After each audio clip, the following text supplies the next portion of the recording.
And also, more importantly, life goes on. You can live perfectly well with type 1 diabetes, as you are proving.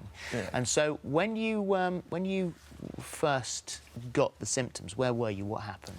We were actually on holiday, sort of around Christmas time, I think it was, and I just found I got very lethargic.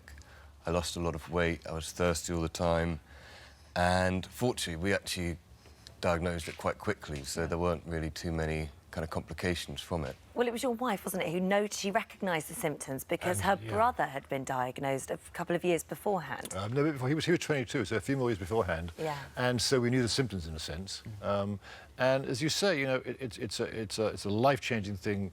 Harry more than me, obviously, the whole family. But in a way, I think Harry's story is nice, just seeing the way he went through his years at school, very sporty, active.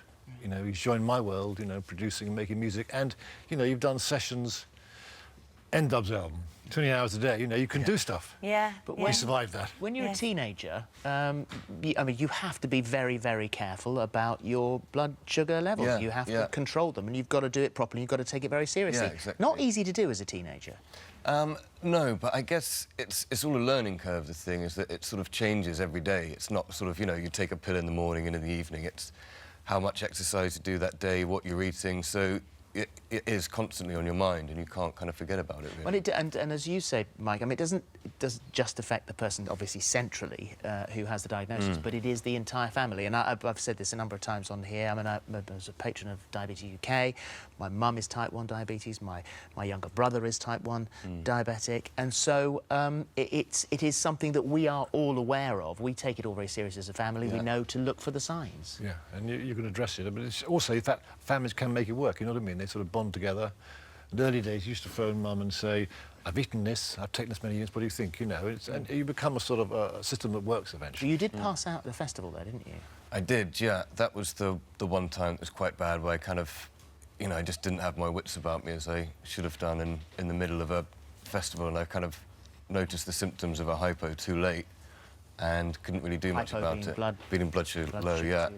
Unfortunately, my brother was with me and some friends, so they were kind of spotted it straight away. That's why it's so important to let people close to you around you know about and what to do if something like that were to happen.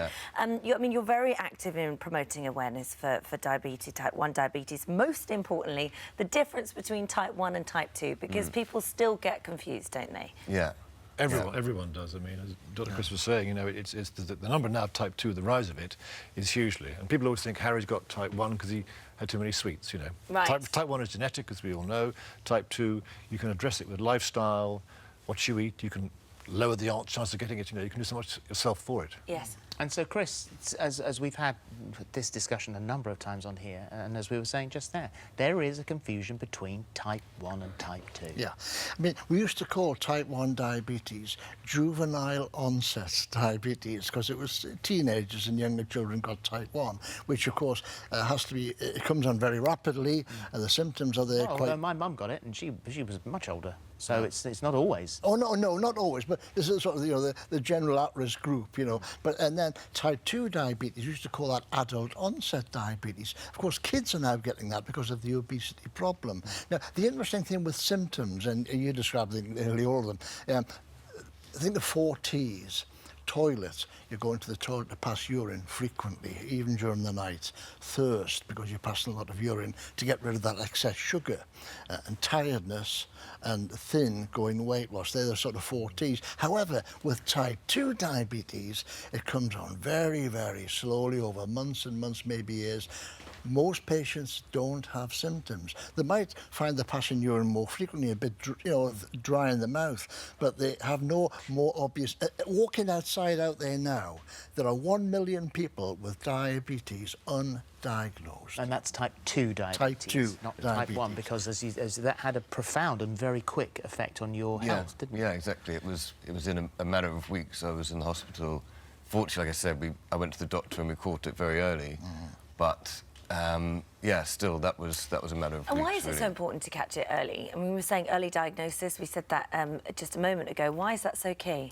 Well, the concern with me is that 90% of diabetics have got type 2 and they don't know they've got it. By the time they're diagnosed, some of them have got the complications. Now, just going through the complications from the head down, loss of vision, oh, I need new glasses, you might have diabetes, stroke, heart attack, kidney failure, dialysis, kidney transplant, coming down to a less threatening condition, erectile dysfunction.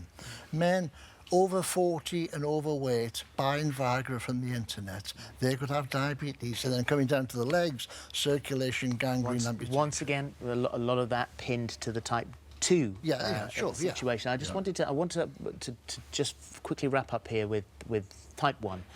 And a profound effect on your life, but you are sitting here because you say life goes on. You can live a full and very happy, healthy life. Yeah. Boy, he does live a full life. Yeah.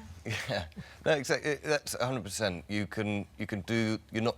There are no restrictions really into what you can do as long as you always have it in the back of your mind and always conscious of it and just take care of yourself. OK, thank you very much. Lovely to meet you. Can I just jump in? If you're over 40 and overweight, you're at high risk of diabetes. Type 2 diabetes. Type 2 diabetes. Okay, sort of, yeah.